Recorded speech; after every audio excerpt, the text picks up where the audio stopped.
Nice. Nice. Nice. All right, all right, all right. Nice. Nice. Welcome back to another episode of Shards and Shenanigans. I'm your co-host, Christopher, and I've got with me today. Hey, I'm your other co-host, Kyle, and we're excited to be reading some more of the Well of Ascension in the Mistborn trilogy, Book 2, Brendan Sando, and we are going to be going, again, keeping the pace up so far. So we're going to keep this up and hopefully keep you guys reading, keep you guys happy, and it's just exciting to be able to put some time in and get some chapters under our belts as well. So this episode, we're covering chapter 6 through chapter 11 of the book. So quite a few chapters here. That'll get us up to the end of part 1. And we'll be ready to start part 2 in the next episode. So very excited for that. And so I think without further ado, I think it's snack time. I do. Let's do. So, all right, time for a snack. I think I'm just going to read these snacks in these next couple of chapters. They're shorter, and I think they've just got really good information. So, Totally. and I quote: "I write this record now, pounding it into a metal slab because I am afraid for myself. Yes, I admit to being human.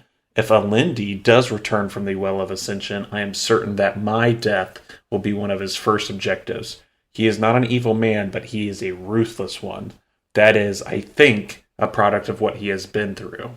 Oh, End quote. Man, exciting! This is a juicy snack. It is very juicy. There's a ton going on, and so I think it goes back to again that this would be Quan, right? Yeah, thinking? I'm thinking for sure at this point we're from Quan's perspective, definitely not Rashek writing here. And I'd say Alendi, I think the name has been mentioned before, but this is definitely pointing to the person that is supposed to go into the Well of Ascension, to return to the Well of Ascension, but we know what happens. So very interesting. Well, and I think up to this point we haven't heard a lot about his intentions or who he was. We had seen a little bit of it in the original or in the first book and the Final Empire, but I don't think we got a ton. And so it's interesting here to get some details about him being, a ruthless person. He's a product of the things that have shaped him in life. Yeah, right.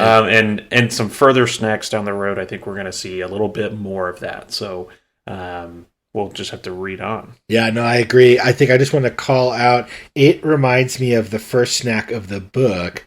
Yes. Because, and I Great feel call like... out. Good callback. Yeah, I feel like it's very interesting because he says, I write these words in steel. For anything set in metal cannot be trusted. And then now he's pounding them into the metal slab because I am afraid. So, what is he afraid of? What is going on with that? I mean, clearly he's afraid of Alendi, but afraid of Alendi and why. So, very cool. I just wanted to call that out. I caught it this read through, so it's exciting. All right. Nice. Time for a meal.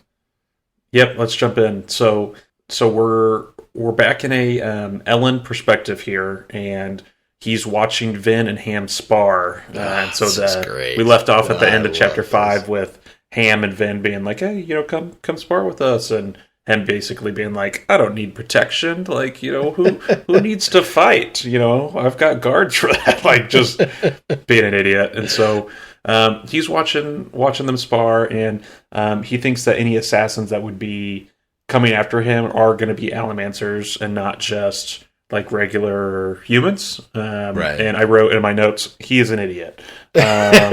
So Look out for that. I think there's some foreshadowing there. Premonitions and some foreshadowing for sure. That's great. Way to go, Ellen. So Ham he prohibits Vin from using any other metals during the sparring session. He just wants her to train with pewter, which is obviously what he's using as a as a muscle man. And think tank. Yeah. Sorry, I love that. I love that phrase. Yes. So basically using the pewter and a staff just like he's using. And so that's what they're sparring with. And Ellen thinks, instead of being here watching, he really should be working. He still has this big presentation for the assembly coming up.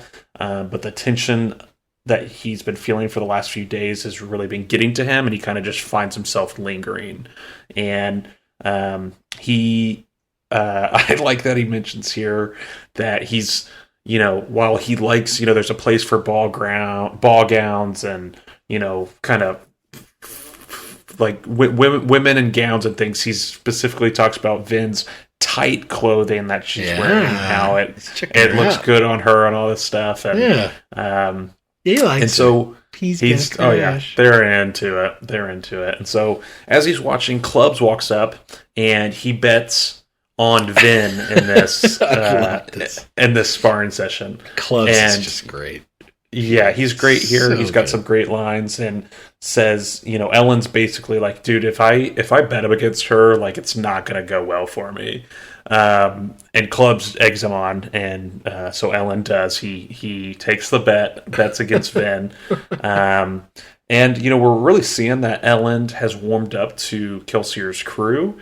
Pretty much everyone besides Dachshund. And then Clubs, in particular, still, I think, warmer than Dachshund, but it took him a little longer to warm up to Clubs because Clubs is kind of just this gruff, old, kind of crazy dude, right? Yeah, for sure. You never know if is he joking with you or is he actually mad at you or does he mean what he says? And so an interesting character for sure, and we get the tidbit that he has been the acting general of Ellen's army. So that's a big role, and we don't really know Clubs's past and how he why he's walking with his limp with his one leg and kind of what's going on. I can't remember. Does he have one eye? Or am I making that up?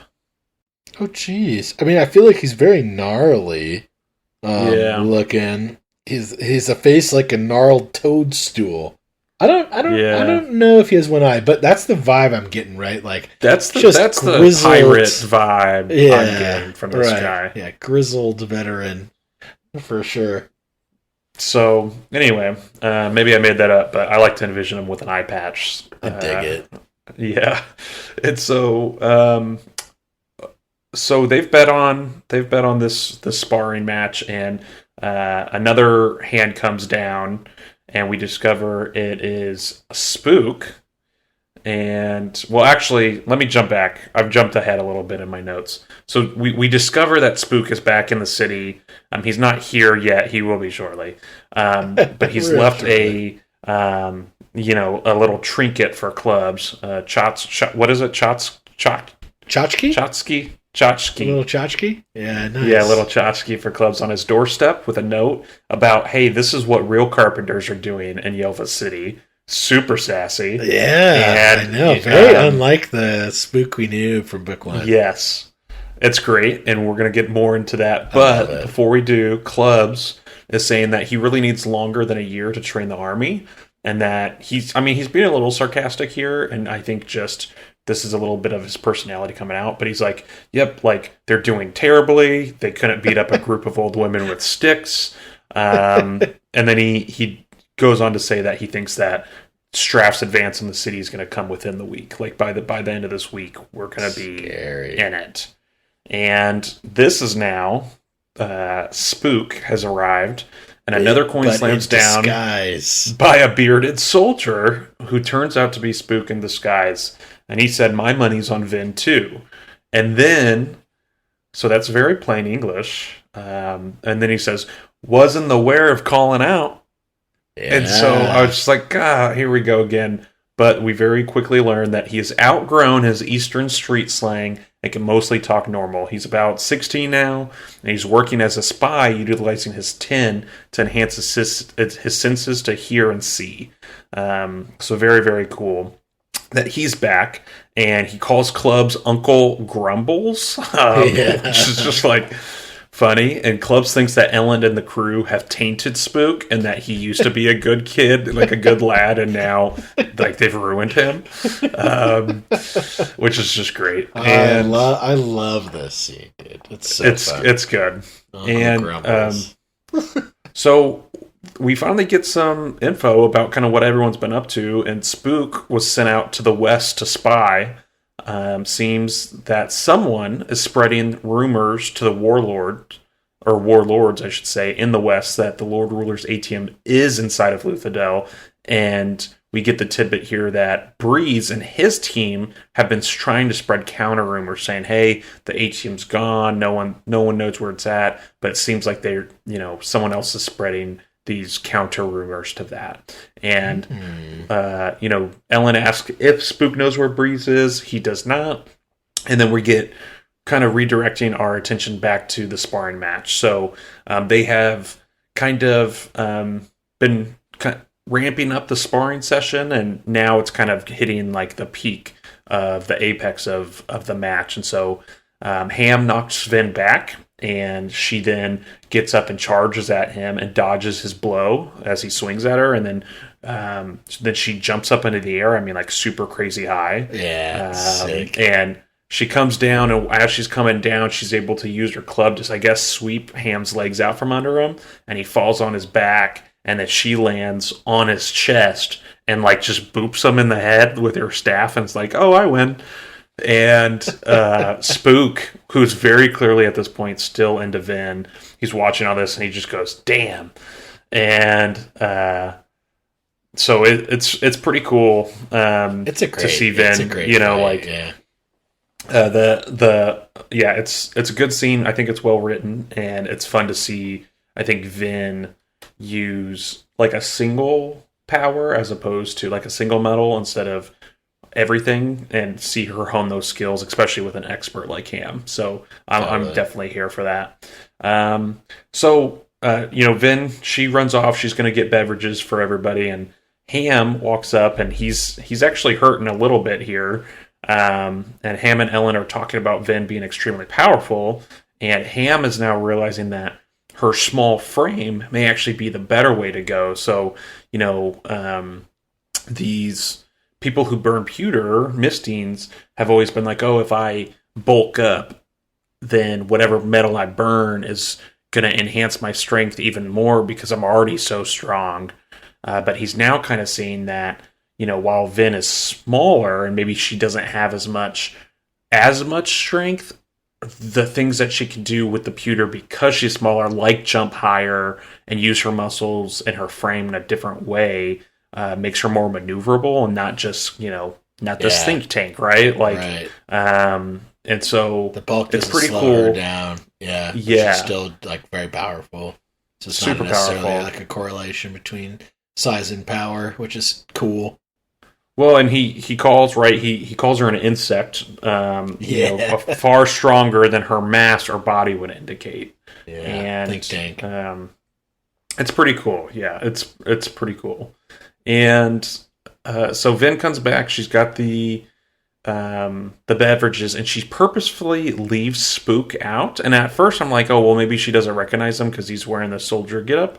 But then he voices his ire, and she grabs a metal cup from across the arena, flies it to herself, and tells Spook that the beard looks silly on him. And so it's almost a little flirtatious back, I feel like, from Vin, Right. And I don't know, Vin, what do we say? She's 19 or 18? Something I think 19.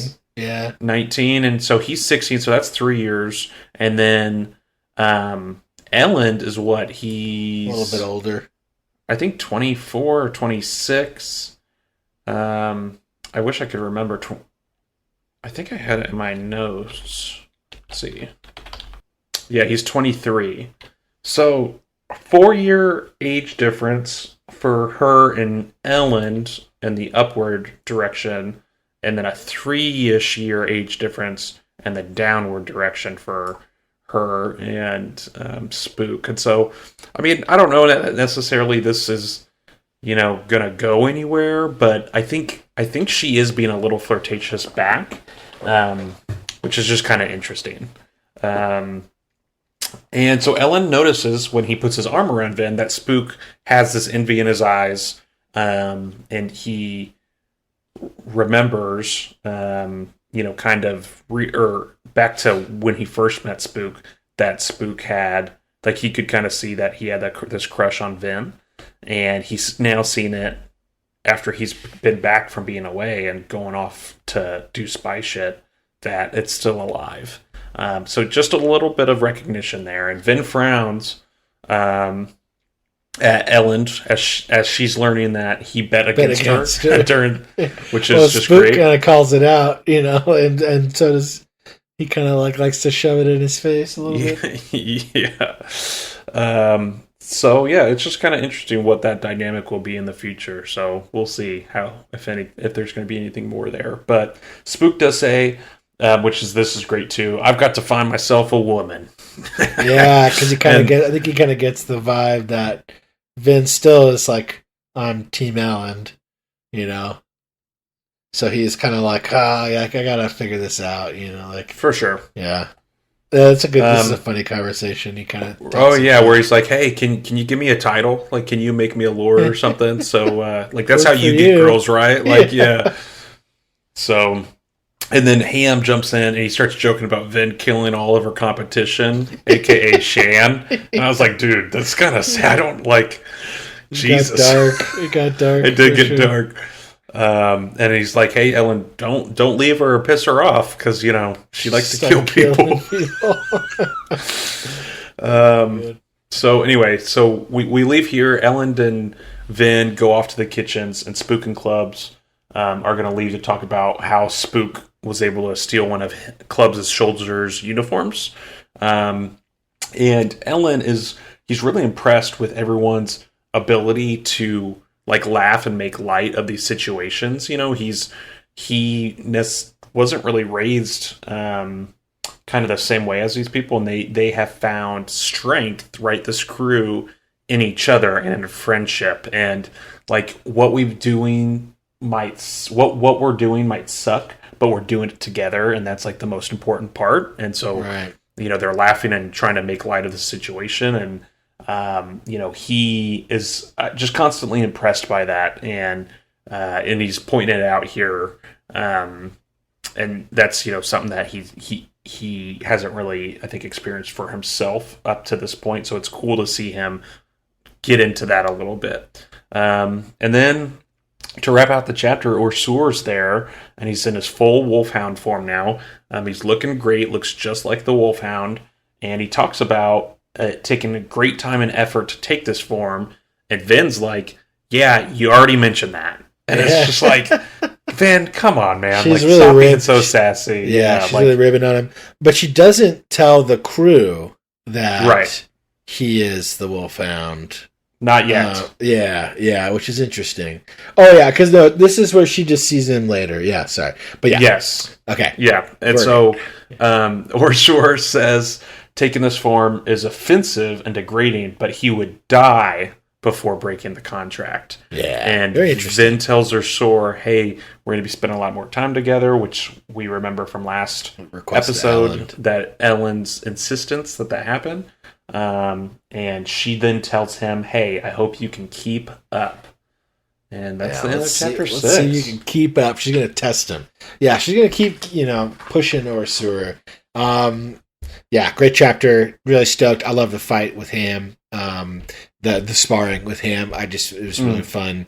I love the banter with Clubs and Spook, and having Spook back. Spook kind of gets in trouble. Like, where'd you get that uniform, Spook? Like, we're gonna have a conversation about that. So, he's still he's still the nephew that he is, but it's just fun. Yeah, I don't know. I had a great time with this with the crew. I feel like in the writing, I really feel like I'm just like right there in the group of people. And I'm kind of like, yeah, you know what I mean? Like there's parts where I could even interject in, and I just feel like I'm in the room with them or in the courtyard.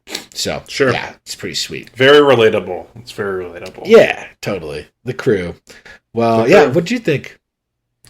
Yeah, I agree. I think, after reading the first 5 chapters and now coming in chapter 6, I think we're continuing to see, what am I trying to say? Like, we're being reintroduced to the characters from the first book into this book, and we're one by one slowly adding members of the crew back into the writing and to learning, hey, what's been going on for the last year when we haven't seen these folks. And so it's great to pick all that up and see how people have changed and grown, because we're missing out, right? We haven't, we don't get to see how the last year has really unfolded as it happened. We're just getting these bits and pieces. So I think it's great to, it's been good to kind of, I think, introduce them almost kind of one by one,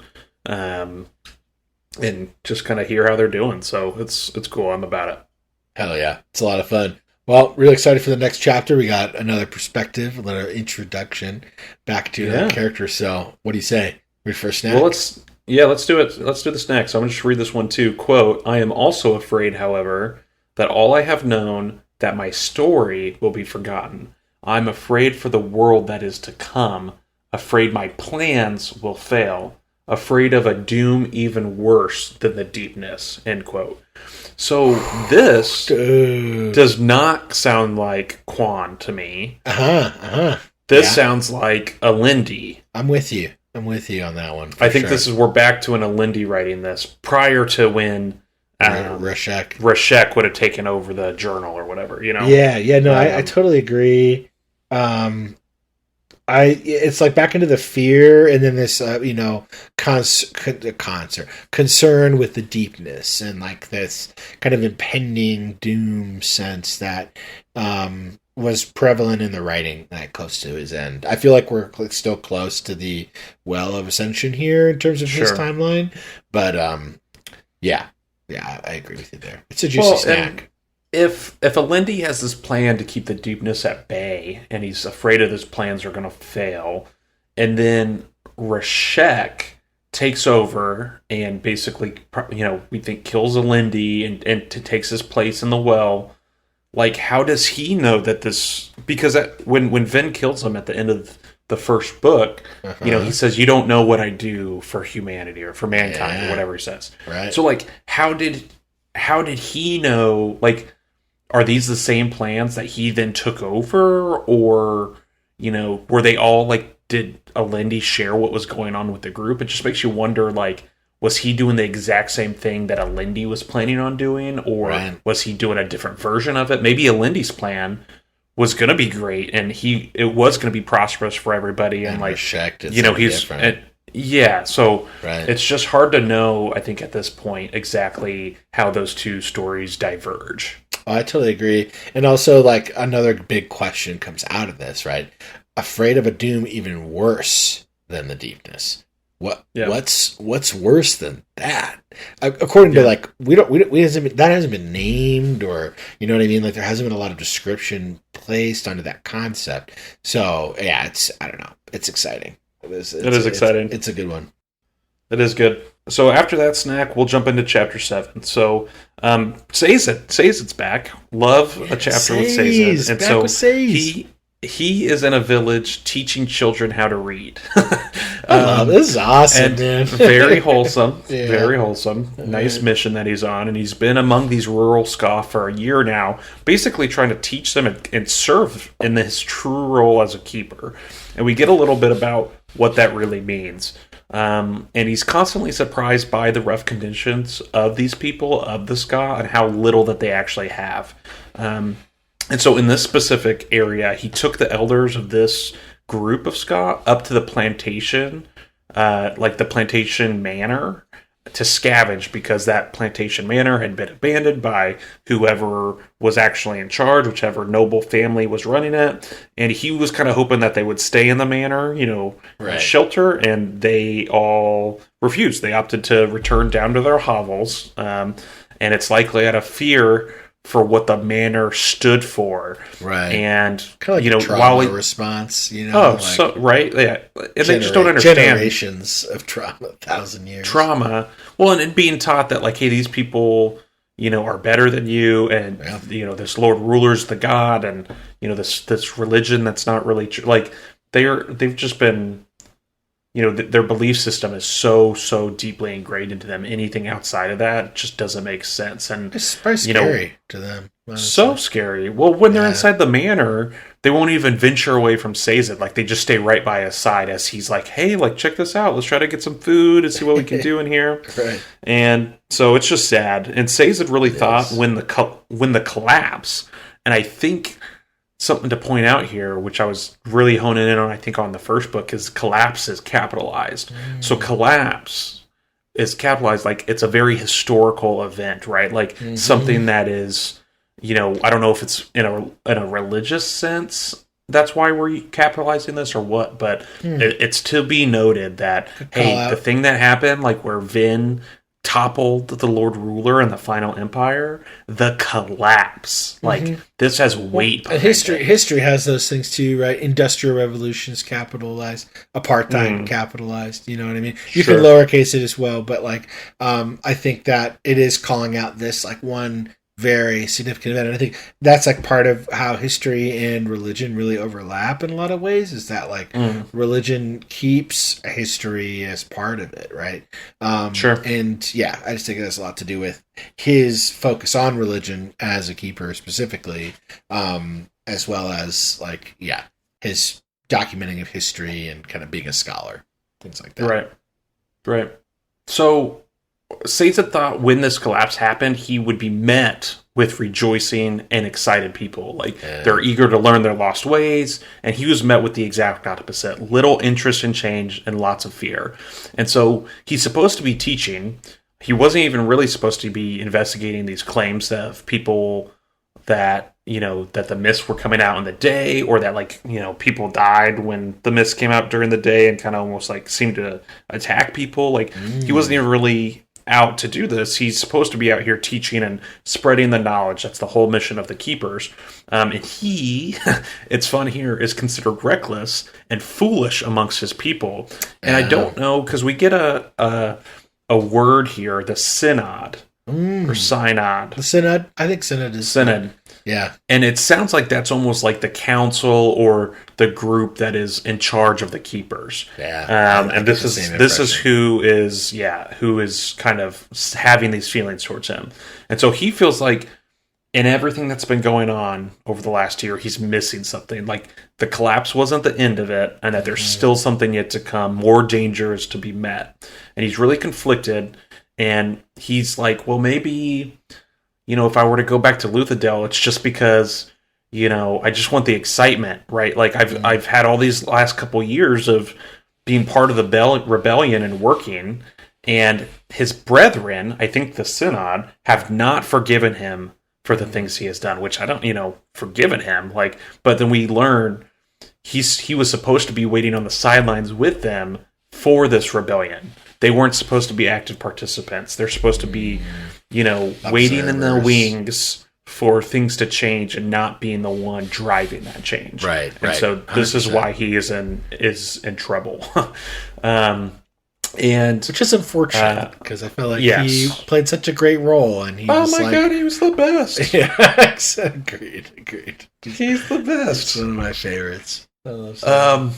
So someone screams, and they're terrified, and they're screaming for Sazed, and a woman runs up to him and says the Lord Ruler's back for them, and she runs off back to her hovel and slams the door. And so Sazed goes in the direction that she's supposed to, that wherever this person's supposed to be, and a Steel Inquisitor is standing there, and we discover, it's our boy Marsh. Marsh is back. Marsh in the house. And he He's standing on the outskirt of the village, and he seems different now, very distant. And he's wearing a black robe, and he's still bald with his iron spikes in his eyes. And his voice is even different, more hollow. And Marsh says he's been tracking Sazed, trying to find him. He tells him, hey, you're coming with me. The conventicle of Saran, which is a ministry stronghold in the south, is empty, and Marsh needs Sazed's help exploring this stronghold. And so we discovered that this is a place where Inquisitors and Obligators retreated to like immediately after the collapse. They were trying to kind of regroup there, and now for some reason it's empty. They've abandoned it. Ooh. Or maybe they all got killed. I don't know. Spooky. We'll see. But he's like, hey, like, we need to go check this out. And Marsh refers to the other Inquisitors here as his brethren, which Sazed kind of finds strange. He's like, that. Hey, they really should be considering him a traitor and not a brother. Right. And so he's kind of surprised by this, and Sazed's reluctant to go with them. He's thinking, hey, I've already been in trouble with my elders, the Synod, these people that, that they've already not really outcast me, but they've definitely shamed me. But he's like, I need to follow these orders. I need to teach, right? That's what we're here to do. And Marsh gets him by telling Sazed, hey, the mists are coming out during the day, which Sazed is super excited to investigate. He jumps right into it, man. And he's like, why'd you say that? And Marsh says, this thing is far from over, hasn't even begun. And the world ruler was just a delay. Now that he's gone, there's little time left. And Sazed agrees to go and search the stronghold as the mists gather around Marsh. And that's really the end of chapter 7. Seven's quick. Yeah, 7's quick. It's great, though. I love it. But, I love so much going on. Yeah, and like a great world building, kind of what's going outside of Luthadel, right? Because it's so hyper-focused on Luthadel for them. I mean, almost the entirety of book 1. We got little bits and pieces away from there, but yeah, it's really pretty good stuff. I love the Marsh kind of getting to Sazed's what's the word? Not proclivity, but like his inclination to investigate and to like discover the oddities with the mist, and to kind of like dispel the illusion in the world around them, right? That's like a big part of what Sazed loves to do. He is a scholar, like like I said earlier. So Marsh like knows this is going to work, Well, and like the Steel Inquisitors, and Sazed is someone who's very inquisitive. Like they almost, fall into kind of the same line. And like just because Marsh is at least in the first book, is a good guy. Yeah. He was very inquisitive and very curious of the teachings, and obviously became the Steel Inquisitor. So it's just interesting that these two guys who have lots in common are getting paired up, and we're going to see that here in a future chapter. Yeah, some more similarities and stuff. So, what's this conventicle of Saran? Who's the Synod? Where are they meeting? Are they in Terrace? Are they in like what's the deal with that? What's this great city? Is it Calendium or Calenium? That's definitely the historical city. I don't know. Yeah, is that still around? Lots of questions. Lots of questions. It's pretty good. Yeah, well, it's a good chapter. Definitely excited to get back to Vin, though, and get to excited to see what she means by if Sir can keep up. I think we got a nice little snack here. I'm happy to read this one. It all comes back to poor Lendy. I feel bad for him, for everything he has been forced to endure, for what he has been forced to become. And so I think we're back in Quan here. I would think so. Real short snack, but it's just this duality in Quan's opinion of Alendi, and just kind of it not being so straightforward with like really anything that's been written in these, right? People have these kind of wavering opinions, and nothing's 100%. But I just think it just goes to show this like human nature of Alendi, right? That he was this man who had flaws. He was ruthless, but he also was forced to become this way, and he feels bad for him. So yeah, I think it's interesting. Yeah, it's an interesting perspective when you take into consideration that Quan supposedly found Alindi and was like, "Hey, brethren, him the one. Hey, hero. This maybe the synod. I don't know. Yeah. Hey, this is the guy. Like, he is the one. The hero." And then backtracks it. And then if this is supposed to be after when he, kind of takes back what he said, while he is still not supportive, he still feels bad, right? He still has, like you said, some human compassion for the guy. So, interesting. Yeah, it is very interesting. But just a quick little tasty snack. Yeah, it's just a little, snackatizer. Yeah, yep. I'm ready for another meaty meal here. Let's do it. This one's good. So chapter 8, Vin, she's jumping around in the mist, and we're back at Keep Venture. And she's outside flying around, and we learn that this is an experiment that she's kind of conducting with Orsur. So as she's flying, we learn she's like, hey, super happy to be in these mists. They feel clean to her, which I think is a very specific wording. And she's intoxicated by the wonder she feels when she's flying. And she's closing her eyes, and as she's closing her eyes, she can still, as she's burning steel, see the blue lines. So I think that's really interesting. Her eyes are closed, can see it, and who else sees blue lines, even though they ain't got no eyes? Inquisitors. Marsh, right? Inquisitors. Yeah. So it's really interesting that I think she can do that too. And as she's flying around, we get a description about her bare feet. I just kind of forgot that they all usually like run around barefoot, like when they're doing misty stuff. Misty stuff. Pretty wild, right? Like yeah. Well, you cut your foot on something. Yeah. Why not? Not if you're burning pewter. You're not. Yeah, you're not gonna feel it. Yeah. Or your foot just won't cut. Yeah. Yeah. Just impenetrable foot. The old pewter foot. Yeah, it's like the dungeon AI really just buffed up your feet. Yes, like exactly. Some DCC. Little dungeon crawler Carl reference for those who participate. I love that. I want to name my next Mistborn band Pewterfoot. Okay. Okay, dude, amazing. Yeah, punk band. And so Orsur, Vin lands on Keep Venture, and he runs up to her after she lands, and we learn that this is all a test of his skill and his ability to keep up. And she is kind of frustrated that he kind of kept up, and she's like, well, let me show him. So she starts a new test and flies away from the keep. And Orsur, before she runs off, is like, hey, if you lose me, I'll return here. And so she kind of pushes herself hard. She flies through the city. But, after a couple minutes, he's keeping pace with her, and he kind of has this defiant appearance about him. And so she takes off even again, and this time she flies all around for about 10 minutes above the rooftops, rooftop to rooftop, zooming through the city. And she looked back and she saw that Orsur was struggling, but as she finishes and she lands and she's kind of, all right, like, no way, right? He comes padding up to her, and that's great. He appears to be enjoying this new body a little bit. He actually apologizes to Vin for being so hasty about it, and says the speed and the senses of this wolfhound are off the chart, because those are all things he has kind of absorbed when he ate this dog. Yeah. It got into that body, right? Like it's easy to smell you as like when she's like kind of disappointed, because she's trying to ditch him here, and 100%. And he just is like, oh, it was easy to smell you, and I think she's very disappointed in that. So he kind of ribs her a little bit while following the contract. Yeah. Which I love. Yeah.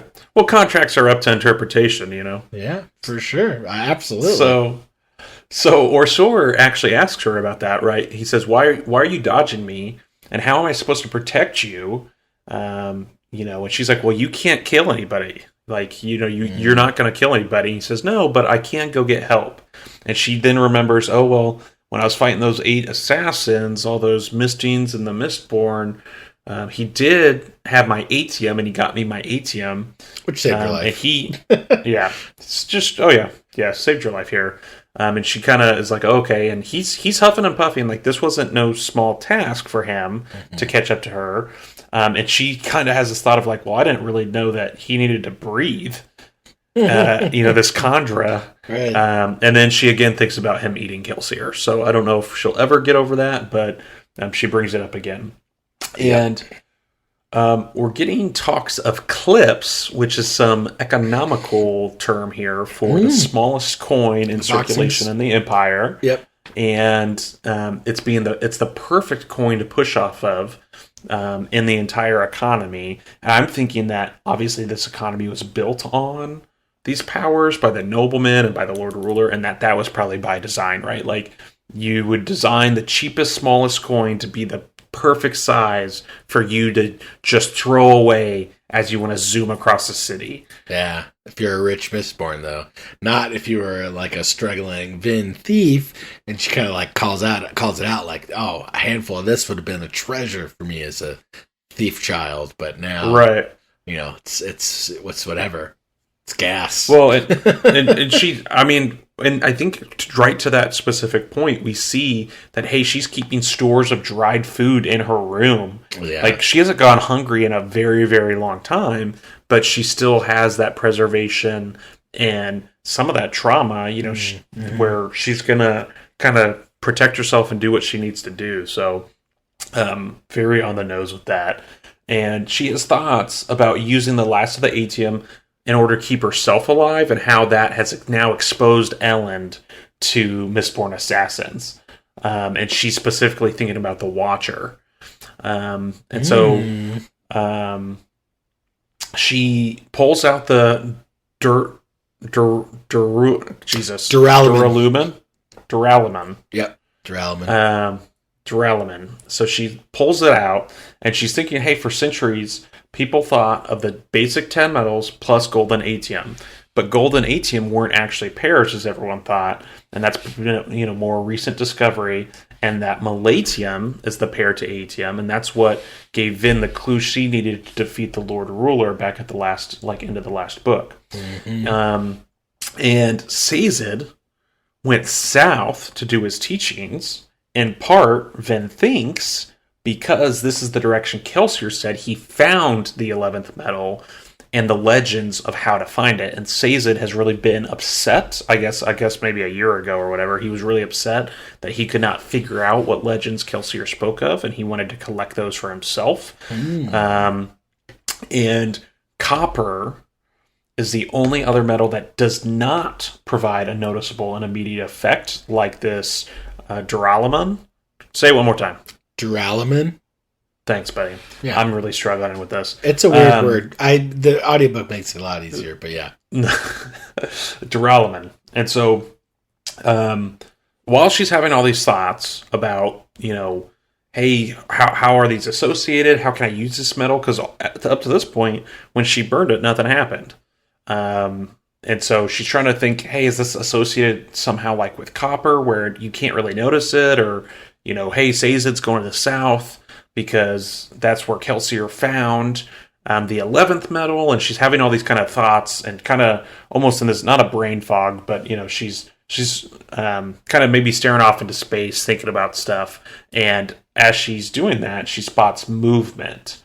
And she thinks it might be the ghost at first from the other night, the mist ghost that she saw on top of Keep Venture. But then she sees, nope, who is it? The Watcher. And the race is back on. And so they jump all the way across the city, and they land in a square with a fountain.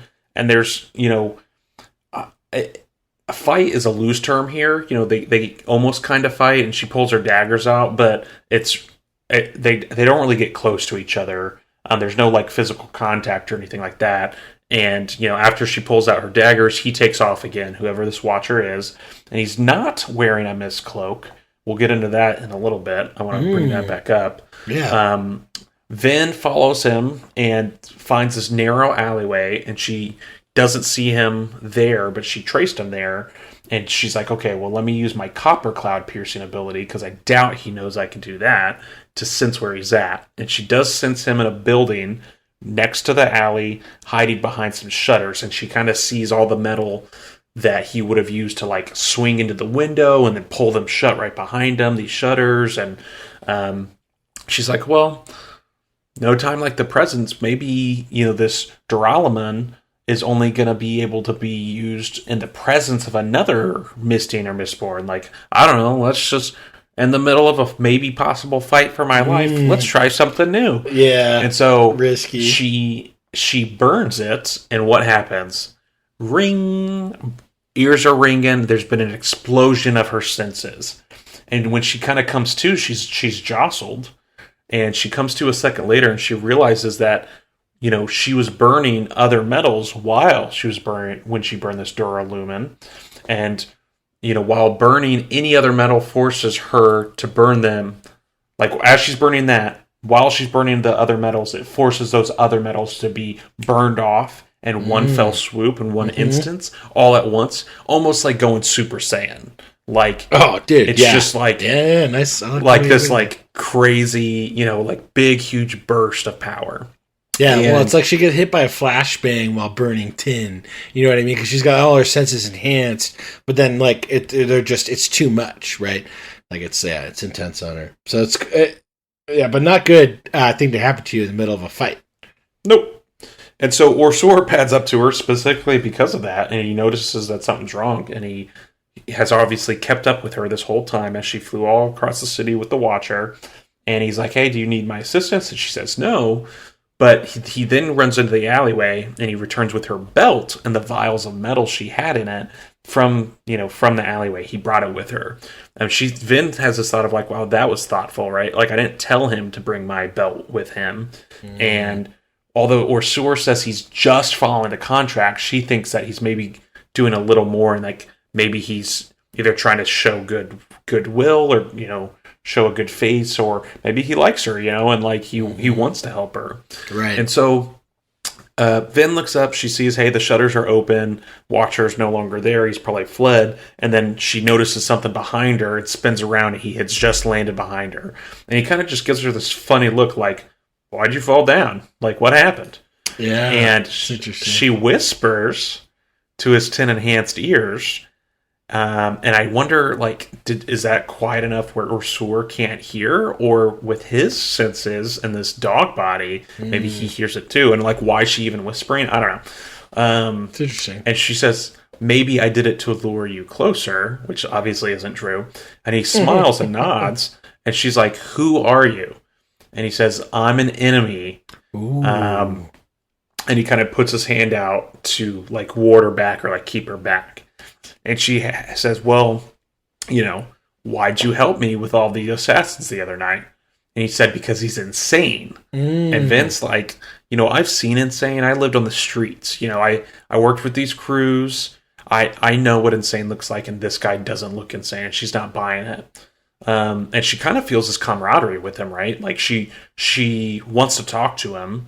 She's also a Mistborn, right? Yep. She hasn't had another Mistborn to talk to really since Kelsier died, totally. And so she's got this almost longing for a connection, and while her instincts are telling her to keep him like at an arm's length and keep him at bay, she still feels this sense of like almost attraction, not maybe not physical attraction, but like social attraction, to be like, oh, you're like me, like she wants to connect and like relate. Connect, and maybe she can make him an ally. That's kind of what she's thinking. And he says, hey, did you really kill him? And Vin says, yes, talking about the Lord Ruler here, we think.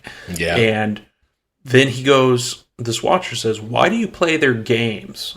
And, she's like, whose games? And he gestures towards Keep Venture, because they must be close enough to see that. And she goes, well, those aren't games. When the people I love are in danger, like that's not a game. Right. And he just shakes his head in disappointment, throws a coin down, and flies into the air. And so a weird interaction. Yes. And so Orsor senses Vin respects this guy, and he reveals this is a crazy part, that he can store stuff in his body, right? Like he just literally pads up to her and like opens his shoulder, reveals all the flesh, like it just opens like a compartment, like a glove box, really. A shoulder box. And just my center console here, and opens it up, and Vin's able to drop a vial of the metals into his flesh, and he just closes it up. And she can't he's pull got it in there. And she can't pull it because it's inside of him. So it's super cool. She tests that out, right? Yeah, she checks it out. Dude, I love that part. And it's so interesting. Well, because she's kind of like questioning his utility, right? She's like, well, like you can't like hold things anymore. But like he brings her the belt with the medals. Like he's like, no, like I am helpful. Like I can do this. You're just not thinking outside the box enough, right? And like he shows her why, which is unreal, right? As readers, we're not with Vin up to this, but this is a huge surprise. Yeah, very cool. It's very really cool. Very crazy. And then after this, they leave to go check on Ellen. Yeah. And so to get it, that's into chapter 8, and to get into my thoughts. So like this Watcher, right? He's a full Mistborn. Yeah. He's not wearing a mist cloak, which is the high fashion of the nobles that are, Mistborns. And like I have this feeling that he's part of like a society of Mistborn that have been around for maybe a really long time, right? With his comment of like, why do you play their games? And like this group clearly doesn't fuck with the Lord Ruler, they don't fuck with the nobles, or even maybe Mistings, I don't know. And like it seems like they've been like here maybe this whole time, just hiding in the shadows. Yeah. But like, like it seems like, I don't know. That's kind of what my thoughts are. I love it. That's an exciting theory. Yeah, no, I think it's really interesting to see the Watcher here and kind of get a vibe for getting to know him a little bit as well. Like I really like, Orsur kind of coming in and showing his utility and things like that. And then also like his impression of the Watcher, I thought it was really interesting because he kind of goes like, you're letting him go? And Vin's like, oh, we're done for tonight. He fought well. And he goes, you almost sound respectful. And Vin senses a hint of disgust in the Condra's voice. And so, I thought it was really interesting, Orsur's opinion of him. And I really like your theory as well, and your like kind of your vibe. It's really cool. It's exciting stuff. So yeah, the Watcher is really great. Big mystery. But just like we're slowly starting to unpeel the skin of the onion. We're getting down to the core. So really fun. Also, the testing of the Duralumin was super interesting timing wise, and I don't know if it's like right now or if I'm pretty sure before when she first gets it, they talk about that it's an alloy of aluminum. I'm like 95% certain that that's where it started. But yeah, I thought it was a really risky move to test it in the middle of this fight, and I had forgotten that, and I was like, whoa, like if that had gone, another way, that could have, cost her life. I just didn't get the impression that the Watcher is like trying to do that. You know what I mean? Like he's had opportunities to kill her. So yeah. It's what are his motives, right? Whether it's some secret cabal, like you're saying, of Mistborn that are in the shadows, or what. It's very interesting. Well, getting me really excited for another snack. See what's going on. Oh, please. Yeah. So I looked it up in my notes. Duralumin. I call it Duralumin. Duralumin is aluminum and then 4% copper. That is from her before. Thoughts. Yeah. Yes, her thoughts about that it could be copperish. I think that it could be copperish. Like maybe that specifically when you blend those metals together, that like that's why, right? Like it's like it's taking on some of the attributes of the lesser metal or like the lesser percentage of the metal in the alloy. Right. So it's just. Well, then cool. the aluminum, metallurgy. If we remember the aluminum, to get geek out from the last book, because it's been a while, but the Inquisitors fed her something when she was captured, and it drained all of her metal stores. And we noticed that when she burned this, she had no more metal stores. She'd lost all of her tin, right? And like tin is something that burns slow. You can just kind of stock up on it, and like it's not Pewter, I feel like they have to kind of re-up more and more. You kind of go through it in different spurts when you're fighting or whatever you're doing. But I feel like Tin, it's much more conservative of a metal. I don't know. That's just like the vibe I have for like its half-life in your system and shit like that. And so, yeah, I think it's really interesting, the combination, right, with like the copper and the aluminum and like what's really going on with it. I love this part of the book, of the books, and like the whole learning the magic. And I think as we're getting these breadcrumbs into like this new metal that she like kind of is like exploring on her own. She's like pioneering this shit. She doesn't have Kelsier anymore to teach her about this stuff, and like no one else is really helping her. Another reason why we'd want to like bond with this other Mistborn. It's like, what about if there's other metal or something that like he's aware of, like, right. We don't know. You don't know. And that's what's so exciting about the magic system. So yeah, I'm loving it. That's great. Well, hit me with that chapter 9 snack, would you? Absolutely. All right. So, but let me begin at the beginning. I met Alendi first in Clinium. He was a young lad then, and had not yet been warped by a decade spent leading armies. Whoa. Right. So, like, that is some great world building right there. A decade spent leading armies. So, I mean, nothing is going to warp you more as a person than war as well. Like leading armies, right? You're not like preparing the army, you're leading it, right? You're doing something. And then as well, like sending other people to die, which is warping again and compounding in its own way, right? Like I don't think that in the command you're necessarily spared of that taint and or pressure impact, right? That's scarring as a person. So yeah, I think it's really interesting, and I love that we're like getting to the beginning of the story of Quan and Alendi. Yes. And yeah, I'm excited. I want to learn more. Like I'm eating this up. This is like good shit. It's not just right. Three sentences. You're leading an army. It's not just I'm sending these people to their death, but like, what are the consequences if I fail? Right? Like, these people die, but maybe my kingdom or the people back home or my family, the people that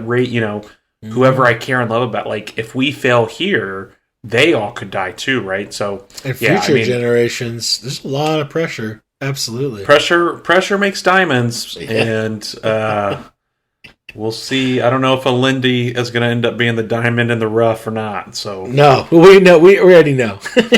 Yeah, we already know.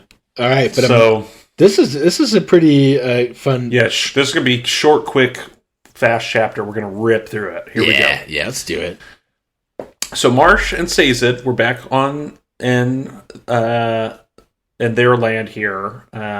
They're walking, no horses. We find out that Inquisitors have this effect where horses do not like them, that they would be spooked by the Inquisitor, Marsh.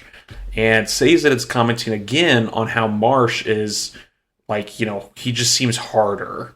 And at least to us, he's not really saying it out loud. And he remembers Spook calling Marsh Iron Eyes, and how pathetic nickname that was. Right? Yeah, that was before he had him. Yeah, that was before he had the spikes. Yeah, no, I know, because he was a Tin Eye. I'm pretty sure he was a Tin Eye before he became an Inquisitor, and I feel like that makes him very different now. So clearly. Different. And so most people found Marsh's transformation discomforting.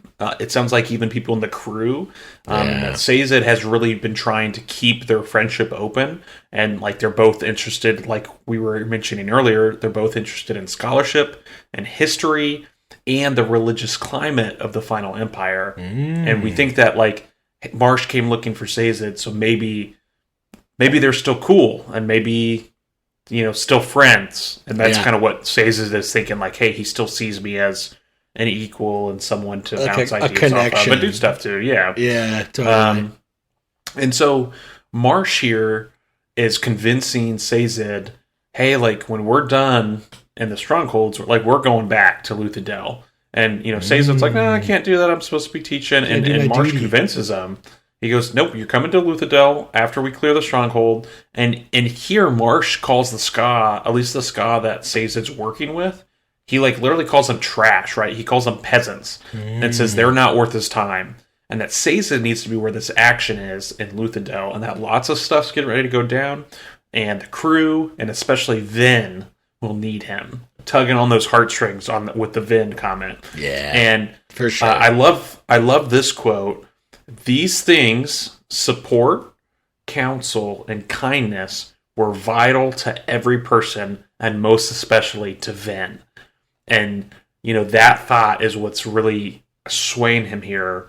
And, he hopes that going to Luthadel is just his desire to be with his friends, and that it's not that the world is actually getting ready to face a ghostly threat. And so he decides, after we explore, we're going back to Luthadel. And that's the end of chapter 9. Super quick, super fun. Yeah, it's definitely building up. I'm really curious what they're going to find. So quick. Yeah. And then, we can just really jump, I think, into the next snack in 10 if you want. Yeah, Alendi's height struck me the first time I saw him. Here was a man who towered over others, a man who, despite his youth and his humble clothing, demanded respect. Really interesting. I don't think it's very telling of a lot of other stuff, but it definitely gives you more of this picture of this person and kind of who they were and the bearing that they kept. But that's really all I'm able to glean from this snack. Yep, I'm with you there. Well, it's exciting to jump right into the next one.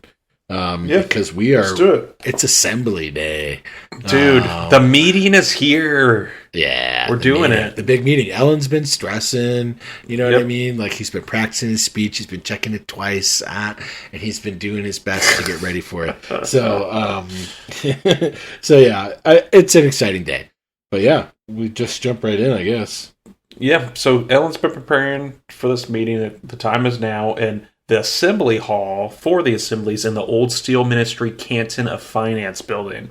And this is where Kelsier actually first saw Vin, and when Vin tried to trick an obligator in the first book with her old crew. And what was the name of the guy who was running the old crew? Cayman. That's right. Yeah, that guy sucked.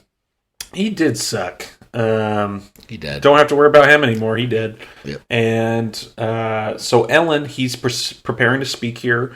And Vin and Ham are sitting at the back of the stage, and they're kind of looking out over the crowd. And another group of Ham's guards are in front of the stage, dual layer of security. We got the front, we got the back. And all the assemblymen are set off kind of on one side of the building. And then out in in front of the stage is just open seats. And it's this big, large viewing area where anyone in this, in this government, right? Anyone that's here and under our banner, you can come and you can watch. It's open viewing. It's like checking out C-SPAN, And Vin and Ham are having small talk as they're sitting here watching, and Ham claps Vin on the shoulder, and she gets super freaked out by this. She's super uncomfortable, and she likes Ham. Hammond, it's Ham, right? He's our think tank. But she gets just so weirded out, and she's clearly going through something here, and she wants people to be more considerate of how they touch others. And so I don't know if this is, some PTSD from things that happened in her childhood and her upbringing where, she was abused, or kind of what that cringiness she has is, and the super strong adverse reaction to his physical touch there. But very interesting that it got included here. Yeah. And yep, definitely. So I think it comes up in a little bit later too, just about how how far she's come since she's been, since she was just here at the beginning, right, with Cayman and everything like that. It's just kind of this touch base with, like you said, that trauma and stuff. Yeah, so because it is Hammond, right? We know Hammond, we all trust and feel safe around Hammond, but Vin, it's good. It's harder for her to do that, and so it's a reminder, I think. Right.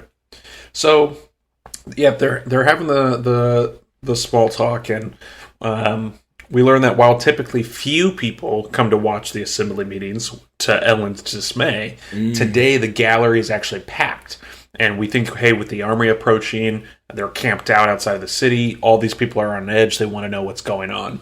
And Vin is still upset with Ellen's ruling style, with this,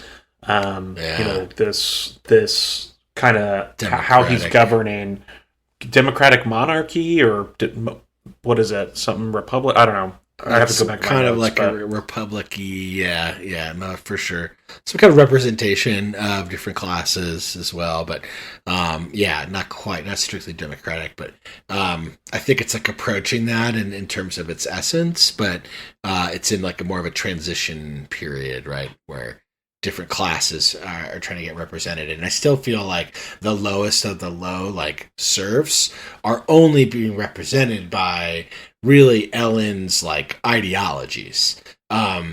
Because the ruling class does not give a shit, and I wouldn't necessarily say, if I may get a little bit ahead of us here, but like this new class, I think also is more concerned with themselves than they are with the lower class, and it's this merchant class, right? We get the forming, because of the power vacuum that existed with the Lord Ruler leaving the scene. This new class forms of merchant ska that are like the well-to-do skas. I mean, I think of the like clubs level folks, these master craftsmen, and Vin like calls it out too in the last book in a speech that I really liked, where she's just like, you guys like, talk about you're noblemen, right? Exactly. Like, yeah, she calls him out for being noblemen, talking about like, oh, you're suffering like ska, but like you're not suffering like ska, not like the people that Sazed's helping out on the plantation, or not like Vin in the gutters from before. So I think she was really grounded in that, and I think that's what we're seeing fill some of that void in power vacuum, political power vacuum. Nice. Yeah, I love this. So Vin thinks, right, that Ellen, this ruling style, he's given up too much power and given too much of his money away. And Ham brings up Ellen's civic duty, which makes Vin think that like she shouldn't have even brought this up to the philosopher in the group, right? Like, and this guy, he's going to argue with me. God, yeah. And so the ska, just like you said, have indeed come up a bit in status. Even the lowest ska, like you said, are being represented by the ideals here. But you are exactly right. There are a group of ska mill workers present, and there's also a group of ska merchants present, and that the merchants seem to actually hold some kind of real political power and sway. And that, like, while there were noblemen merchants, like the ska merchants were probably the ones that were doing some of the best work and, producing some of the best goods. And now that everyone's supposed to be equal because they were the best of the best, right? Like they actually have some power and sway here in this government. And so most of the ska here are still dressed pretty plainly. Lots of them are still dirty from the hard labor, but they are actually holding themselves a little higher. Backs are a little straighter than they would have been a year ago. So that's great to see. And Ellen's actually looking pretty sharp instead of his usual disheveled, right? His attendants have actually helped him up here and got him looking snazzy for his speech. And I don't know if we had this exact number before, but we've got 24 assemblymen here hanging out that are part of the government. And so Ellen gives a speech, and what it all boils down to is he's asking for more time before anyone makes a decision so he can meet with his father to delay or distract, and basically give them even more time to come up with an alternative. And Ellen makes a comment about the obligators, which there's actually some obligators in the room. That's very interesting. Yeah. Very interesting here. Vin doesn't know why Ellen didn't banish them or kill them after the collapse. And Ellen did let them stay, but said that they were not allowed to incite rebellion or violence. And, is this just his ideals about freedom of speech and religion here? It's very interesting that he let these people who were such a big part of the Lord Ruler's empire kind of hang out and be a part of this new empire or government or whatever you want to say. So, maybe more on that later. But so two people in this assembly seem to have some real big sway. We've got Phylan, who is a merchant on the assembly, and Penrod, a nobleman on the assembly. And after the speech, all the groups are arguing and squabbling about what to do. Most of the meetings that they actually have seem to be going this way, according to Vin, not just this one. And that, like, people are even trying to change the topic completely away from Ellen's proposal, like, to something else without even addressing what he just talked about. Yeah, it's chaotic. And it's just, it is chaotic. And Penrod actually advocates here for Ellen's proposal. He wants protections from Straff that the noblemen, him and his people like him, that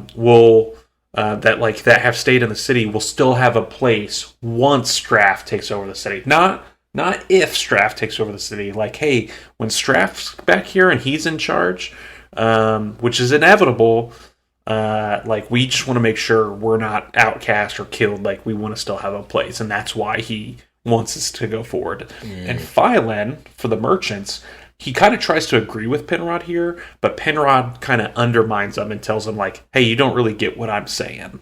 And so once Penrod said that he accepted Ellen's proposal, a bunch of the other assemblymen did too. And Vin immediately thinks, hey, Penrod and even Phylan, they hold too much sway and too much power amongst everybody else. She's really worried about it for Ellen. And so everyone votes for the proposal. 2/3. And 2/3 passes. We get a 2/3 majority, right? The only group that didn't vote for it were the merchants. They were the nays. And Ham, after the meeting, kind of here as it's wrapping up, asks about kind of this meeting here and like, oh, well, that went well. And Vin kind of shrugs and he says, well, you kind of need to work on your feelings towards civic duty. And she says, well, I overthrew a government and that was civic enough duty for like quite a while. And it's just kind of cute, Yeah. And so the assembly, they move on here to new business, and then they break for lunch. And as they break for lunch, something in the back of the room kind of catches Vin's eye, and then we get a perspective change immediately to Ellen. And Ellen and Penrod here are talking, and Penrod's saying, like, hey, I didn't back you for you. This was because Ellen's like, hey, thanks for believing me. Support. He's like, I don't, and so right before we can even get into that, Vin calls Ellen away. And she goes, hey, there's a terrorist woman in the back that I've never seen before. And we get the tidbit that, hey, the terrorist people, when they come to the city, they always stop and see Vin because Vin's the one that, in their opinion or in their mind, freed them when she killed the Lord Ruler. Right. And all the other terrorist people that have come, have sought her out and have met with her. And so she's really suspicious here that she hasn't seen or met this person before, but they're there. And Ellen's like, oh, Vin, you're so paranoid. God, he's such a little bitch, dude. And then he's like, God. You're beautiful. He tries to distract her. Oh my God, what an idiot. How's this guy running the country? Yeah, no, he's not doing insane. Yeah. And so we jump from that to immediately odd movement in the assembly hall, and they notice that there's some messengers, specifically Club's messengers, are moving towards them, and they're thinking, oh no, maybe the army's attacking. And we get, nope, the army's not attacking. A new army, a second army has appeared over the horizon and is marching towards the city. Dun, dun, dun. And then that's the end of chapter 10. Yeah, I think chapter 10 is really great. My quick couple bits was just that I love the kind of getting a little bit more of a grasp of the political landscape of what's going on, what Ellen's dealing with the assembly is great. I like meeting Phylan and the new class of people that are kind of existing. It's good to get eyes on Penrod. I'm concerned with the way that he supports Ellen. You know what I mean? And I think that I think Vin feels almost the same way, that there's a lot of naivete in Ellen in the way that he's like approaching the situation, and she's like, no, like you need to like rule, you need to like take control and to do the thing because that's like what she knows and it's what she's comfortable with, what everybody's comfortable with. And I think like Ellen's really, I mean, while he is naive for sure, I think like he's also striving to do something different, to create something different, and I think that he's got a lot. It's admirable for sure. Well, and like Ham's on board, right? Like Ham understands the concept of civic duty. Ham understands the philosophy behind like representation and everything like that. And so he's kind of he's not afraid to challenge Ben on those things, where I think other people will just kind of let it slide. What was the last part? Man, we were going to come back to something later, but the obligators. So I thought it was very interesting that Ellen let the obligators stay, and to me, it reminded me of the fall of the Roman Empire and the existence of the churches that got left over, and where government and politics disappeared, where the governors disappeared, all the aristocracy went into the clergy. And so like they literally took up roles in the church, and it became another vessel for them to like exist because the old bones and the old structure was there. And so to me, leaving the obligators there is like using the old bones of a political structure that like still exists, right? Like people sign off on the deals with the obligators and like that whole kind of thing. To me, like it's not as jarring to completely wipe everything from everybody's feet and then have them kind of figure out like what they're doing in this new world. They have this like familiar system. So I just thought I would bring that up because I thought it was interesting too that he left them, because they are definitely like contrarian to like everything that he is like standing for, right? It's the bastion of the old power. So yeah, great chapter. I'm a huge fan. Great. I love the politics and the connections there. But yeah, well, what about you? Or are we ready for our final snack? Let's hit the snack. Let's do it. You want to take us home here? Yeah. So snack 2 or snack 11. Snack 1-1. Snack 1-1. And I quote, "It was Alindi's simple ingenuousness that first led me to befriend him. I employed him as an assistant during his first months in the Grand City." End quote. And so, again, more tidbits from what I think is Quan, right? Like, hey, this Alindi had this rough upbringing, it sounds like, and he has found Clinium, and, you know, Quan clearly took him under his wing in some way, employed him as an assistant. If that's who wrote this, or if that's the perspective we're seeing. So that's the vibe I'm getting still, yeah. Because he is a friend to him, I think, in the beginning. Maybe, yeah. No, it's kind of, there's not enough to say. In the Grand City, though, it makes me think more about like what Clinium was like, and kind of, you know, was it like Luthadel Grand, or was it like even grander? Right? Like, was it like, are we at the same technological state, or did things I was just gonna jump into that. Right? Yeah, like, curious. Is this Wheel of Time-esque? And so, you know, spoiler alert for anyone who hasn't read Wheel of Time. But right, like we'd heard, as the wheel spins and time comes back around and things, you know, hey, there were like flying cars and like all this crazy stuff going on before they got to, hey, we're in like a Renaissance era, you know, like, and exactly my thought too of like what was this Grand City? What was Oz, right? Like, for sure. Very interesting. Yeah, another good Wheel of Time was the staff, the quarterstaff fight. Gave me real big Matt vibes. Definitely different circumstances, but the excitement I had being in a quarterstaff one-on-one battle was like big Matt vibes. So yeah, good times. Great times. And I think great to throw in here at this point, that just for the listeners as a fun tidbit, Christopher and I did recently get sick Wheel of Time tattoos to kind of represent our time where those books brought us even closer together, and you know we read those read those books together, finished them together, and that was really the catalyst for this podcast. Was reading all of that and getting into Brandon Sanderson's work. And so for me, I think my tattoo represents some of that, and I think for Christopher as well. And so absolutely. It was really cool to go and have that experience with him, local artist that he has worked with before, and really enjoyed how they turned out. So super cool. Yeah, absolutely. Yeah, it was great, good times, and forever commemorated. Good shit. Yeah, love it, buddy.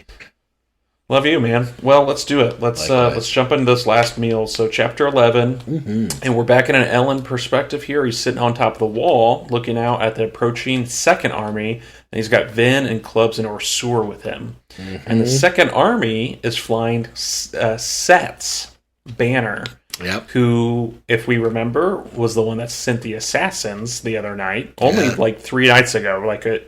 We really haven't gone that much. Right. We haven't progressed a lot in time here. He's the one that sent all the 8 assassins that Vin ended up taking out with the help of the Watcher. And the new army's making camp close to the Luth-Davin Canal. So the group here, they're wondering, how did we miss this army coming, right? It's a big force. How did we not see it until it got here? And it came from the same direction as Straff, basically right behind Straff. So the scouts that were already looking out in that direction, once they found Straff and his army, really focused in and have probably been, sending reports about Straff's movements and kind of stopped looking beyond that. And so that's how they missed this. Probably harder to get past that army too, to scout past that direction. They're going to have their own stuff watching it. For sure. And so we get a discussion of, why is this group here? Like, is Set going to battle Straff? Are they trying to beat Straff? Are they here to take the city? And Ellen's really twisted up about this, and really just like decision making in general. And he thinks, Kelsier would have been able to handle all of this really well. And it's just, again, we're seeing even the people that knew him glorify him.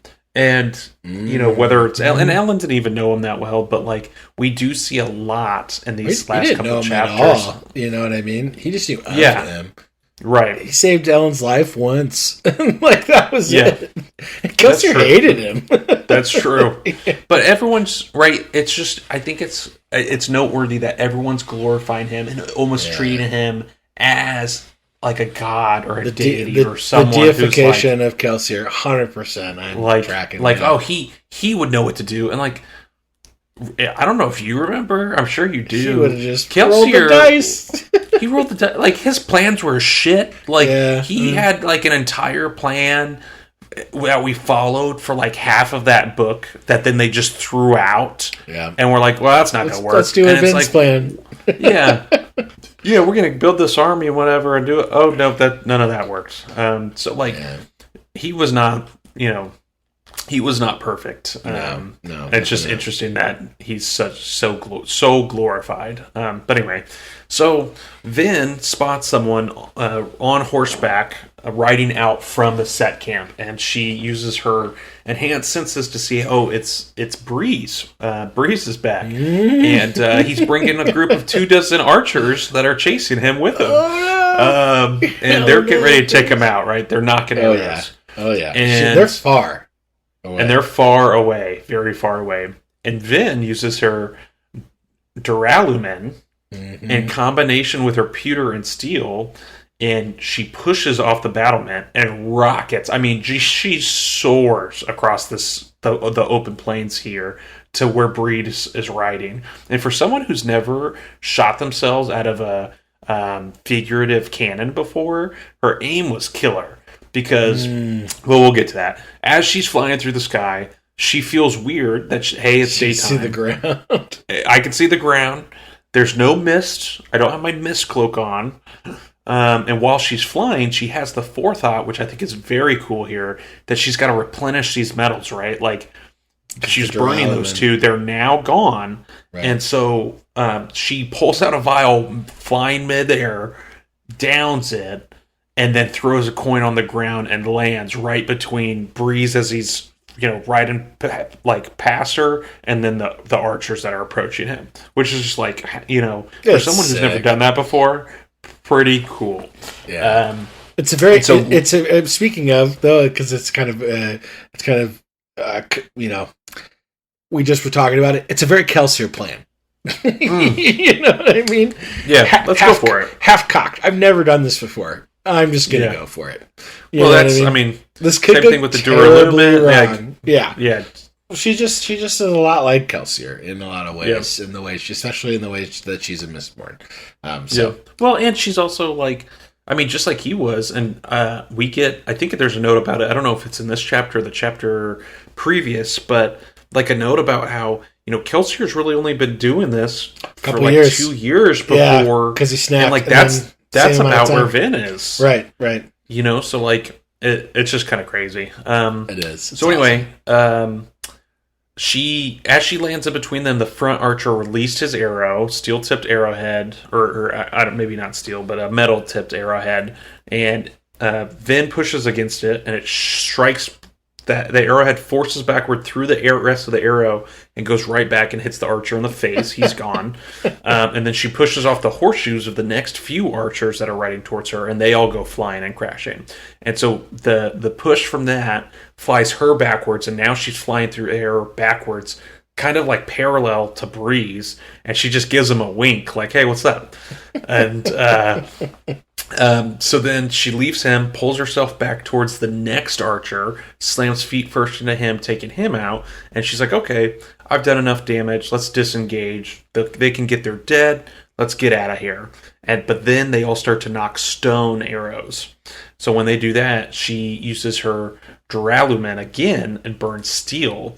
And when she does this and she pushes, everyone, it's like a devastating wave of like horses are crying, people are going flying, the armor's going flying, like it is total chaos and devastation. And she obviously flies backwards as she does this, and in the midair again downs another bottle and thinks, man, I really need to like stock up on this, like my basic metals, and like carry more on me. Burning through her metals pretty fast with this stuff. Yeah, super quick. And so she lands and then burns some pewter to run beside Breeze, keeps up with his horse, and the horse is kind of looking at her like, this bitch, like, what is going on? And so they get to the iron. They did these big pewter drags before, like they can run super fast. Like fast. It's so cool to think about seeing it though. Yeah, I love it. So they get to the city, to the Iron Gate. She flies over the gate instead of waiting for it to open. Breeze rides through it once it's open. And Clubs and Elend come down off the wall. Spook and Ham both arrive, and then Orsur's also there as well. And so they're all in the courtyard. And Breeze, we get some tidbits here. He's has longer hair now, and it's slicked back, and he's still in his rich suit. And he reports that he's been in the Western Dominance, convincing Set to send his armies to Luthadel. And he's become a top advisor to Set, and Breeze has actually been the one starting all those rumors that we thought he was not supposed to be. Yeah. He was supposed to be spreading the opposite rumor. Hey, folks in the Western Dominance, the ATM's in the city. Go get it. Yeah. And so he did all this because he wanted a 3-way parlay as opposed to 2, right? So whichever, each city, each army can't really attack the city directly because it leaves them defenseless. And then, if they have their armies destroyed by the city, now they're weaker to the other half, so you're kind of at a stalemate there.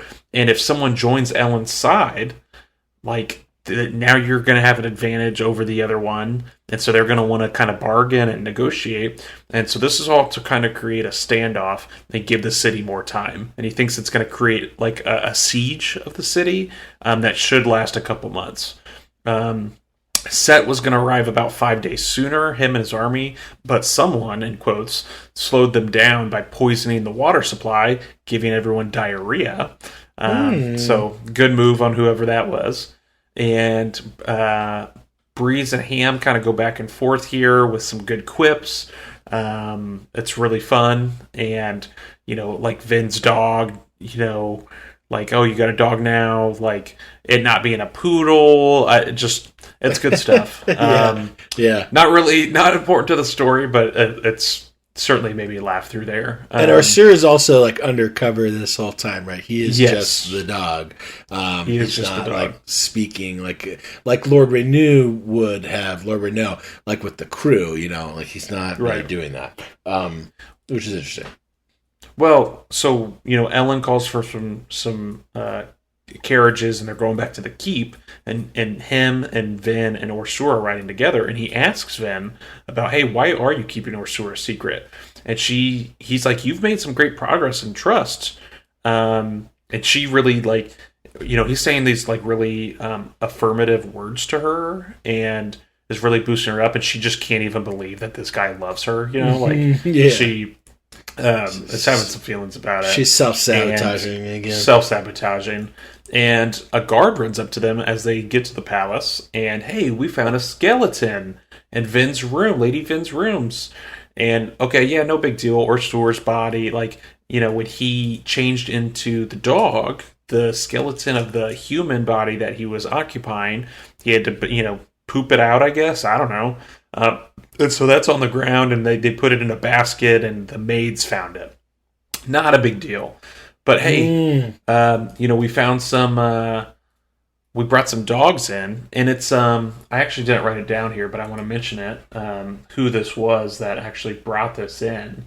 And it was Captain Dumeau. Oh, yeah. And if you guys remember Captain Dumeau, he's the one that was part of the rebellion forces, and the one that was really, really good, and he's the one that had Kelsier had him. Helped him in that fight in the caves. Helped him in that fight in the caves, and so he is second in command of the Palace Guard, right behind Ham. Yeah, I'm big. Which is very, very cool. I'm a big Dumeau fan. Yeah. Love me some Dumeau. So he's the one telling them all this. And so they brought dogs in to search the palace because, hey, we got one body, but there could be more. And they found another body of bones in a closet in the guest quarters. And so the Vin and Ellen are brought, and Orsur are brought to this body. They dismiss Captain Dumeau, and they talk about it. And the bones, Orsur smells them, and they're freshly discarded. And they have the conversation, hey, this is probably isn't a maid. Yeah. He's like, they're not mine, and they're not probably a maid's, and they're probably not a guard's. We think that, hey, maybe this is someone in our inner circle. Wouldn't that be like the perfect plan for some Khandra to infiltrate our ranks? And so who's been missing the last couple hours? Because they're pretty fresh. Well, Ellen was on the wall with clubs. And Vin, but so maybe it could have been clubs, I guess. He kind of came to the wall, but Ham, Spook wasn't there. He ran up. Spook wasn't there. No one's really sure where Dachshund is right now. No sign of Dachshund. It's very exciting. It reminds me of and this is definitely not a spoiler for anybody, but Battlestar Galactica was very infamous as a TV show for those who watched it, undercover agents, double agent kind of stuff, where you wouldn't really know who was the undercover person, kind of like games of Werewolf or Mafia, where who the witch hunt, right? For lack of a better term, the changeling. Who is this literally who is the person that's and then that's concerning, right? Because we don't want it to be a character that we love, right? So yeah, it's very exciting, and making you start to second guess people and kind of things like that. So yeah, but I think, sorry, not to interrupt the end here. No, it's fine. Close. That wraps out pretty much the chapter, and I think it's not only is it we don't, who could this be? Who's the imposter? Whoever it is. That person's dead, right? It's not their just bones you're imitating me. No, you are that person, and they are now gone. So, if it is someone from the inner circle, it is going to be sad. So, We'll just kind of see. But gearing us up for part 2, Ghosts in the Mist. Pretty exciting stuff. Chapter 11 over, part 1 over, and so great couple chapters here. Thanks for sticking along with us. Little longer than normal, I think, but we're happy to be, I think, reading a little more and covering a little more. Certainly going to be good for us, but let us know what you guys think about this kind of newer format that we're trying out. So, I think these chapters, like I said earlier, it is great world building, and we're getting to we're introduced to the characters that we haven't seen, right, since over the last year. What have they been up to? What's everyone's, what's going on? How's everyone doing? And so it's cool to see where everybody is and how the story's kind of unfolding now. And I'm not sure what part 2 and what the Ghosts in the Mist will be all about. I mean, it kind of sounds like we're going to maybe transition a little more to Sazed and Marsh and what they're going to find, and what are these ghosts, or maybe what Vin's going to find. Because I think that's like Vin sensing for sure. We'll see, but I mean, super great. I think again, just a great first foray back into the world, back into this book, and I'm just excited to see how it all continues to play out. So, no, absolutely. One other thing I wanted to call out, one of the just great questions that's what has everybody been up to, kind of things like that, is this like reintroduction right to Breeze, who is just such a volatile character and a soothing character. I'll just throw that out there for his own sense of being, that type of misting, a rider and a soother. I know he's a soother because he's a misting. He's one. So like, I think Breeze is very. It's very interesting to see kind of him going off on his own with the plan here and like kind of doing his own thing. But then when he comes back and they're all kind of jibbing on each other, and he's really digging in on Ham. Ham's kind of like giving him crap, but everybody's like, Breeze, like, why did Set like find out that you were a spy? And Breeze looks embarrassed, and he looks embarrassed, which I think is interesting because like, that's not normally his vibe to like be embarrassed about stuff. And he says, let's just say that Lord Set and I had a falling out. And Ham, Ham like jibs him pretty hard. He's like, caught you in bed with his daughter, eh? And Breeze is like anything but a ladies' man, like, and there's just kind of this like description about him. I just thought that was like really fun. And so, like, Doxson had once noted that Breeze was too focused on himself to consider such things. And so Breeze, like, rolls his eyes, and he's like, Hammond, I think your jokes are getting worse as you age. One too many hits in the head while sparring, I suspect. And so, like, he's clearly, like, embarrassed of, like, whatever happened, and he doesn't talk about it. So this is, like, another big question of, like, well, what happened? Like, he was, like, advising Set, he's on the council. He convinced Set to leave his homeland, like not just for ATM, but to come all the way out here. So, that's another exciting, big question. I think you're tickling my brain here. Like, if Ham truly is saying things that like are a little worse than normal, or a little weirder than normal, like, is that how you think? Is that indicative of him being not him? You know what I mean? Like, maybe he's the one that has been taken over. So right, and we haven't really seen a demonstration at this point of like him being Ham, right? Because like, well, one question that I have, if the crew is in question as far as imposters are concerned, well, how are we able to tell if they're an imposter or not? Can a Khandra who consumes the body of a Misting or Mistborn use allomancy? And these are great questions. We don't know that. Like, we just don't know. So, like, you know what I mean? It's really interesting. But there's clearly, like, no evidence of that at this point, right? Because, like, we see Ham before, and clearly, like, as far as time goes, that I think the sparring happened on a different day. So, like, I think we don't know. And I think everybody's in question, except for, I don't know. It's hard to say. Like, Breeze, I mean, I feel like I'm not really worried about Breeze in this case because he just showed up. And Vin, obviously we know Vin's Vin. César and Marsh, they're definitely out of the picture. But yeah, it's very exciting. I love the intrigue and it's just like a great part of this book that I really enjoy. So yeah, I'm excited. Awesome. I'm excited to be here, and great recap for the episode. Everybody, hope you're enjoying these little bit meatier ones, or just extra serving of veggies, beanier ones, whatever. It doesn't have to be all about the meat. But we're here for the Mistborn. We're your Misty Boys, and just looking forward to some more reading and finding out. Yep. So shout out to you guys, the readers, and our listeners. Thanks so much for hanging out with us. And really, biggest shout out of all, as always, to the moms. Thanks, moms. So thanks for hanging out. Super fun. I'm really excited to get off here and to really go read. I don't know exactly how many chapters we're gonna dive into the next, but it should be at least maybe 4 or 5 again, somewhere in that range. So we'll let you guys know.